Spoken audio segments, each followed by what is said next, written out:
In the Heart of the Word. Reflections by Father Joseph Mary, SCTJM, on the day of readings from the Holy Mass, the fifth day in the Octave of Christmas, the light to the nations. Bless you, dear family. Today in the Heart of the Word, we celebrate the presentation of the Lord in the temple.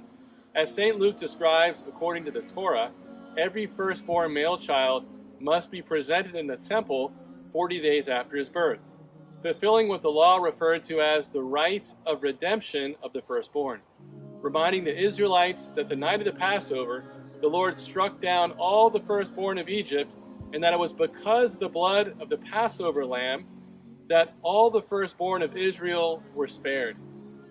When the parents of Jesus entered the temple to present the sacrifice for the child, something amazing happens.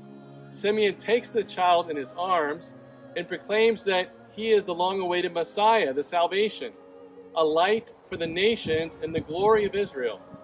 Instead of a sacrifice being offered to redeem Jesus, Simeon takes the child in his arms and proclaims that he is the Messiah, a light for the nations and the glory of Israel. Simeon receives Jesus as the sacrifice who will bring salvation to all. And how will this happen? Simeon says that the child will be a sign of contradiction, and a sword will pierce Our Lady's heart. It is a prophecy of the cross, which is the great and definitive sign of contradiction, and that the death of Jesus, the piercing of his heart, will also bring the mystical death of Our Lady, the piercing of her heart.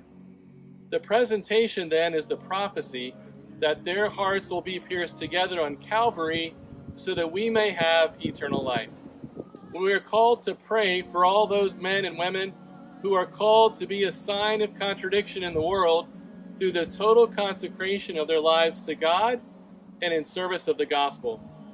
The consecrated life is a reminder, a living memorial in a world preoccupied with pleasure, possessions, and power, that only God can fulfill the deepest longings of the human heart.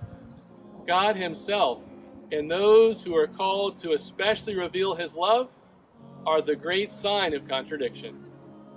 Let us listen to these words of Mother Adela. Only if our hearts are burning with love, consumed with passion for Christ and humanity, will we have the strength, the courage, the impulse to set out for the new evangelization. We must be on fire in order to set others on fire.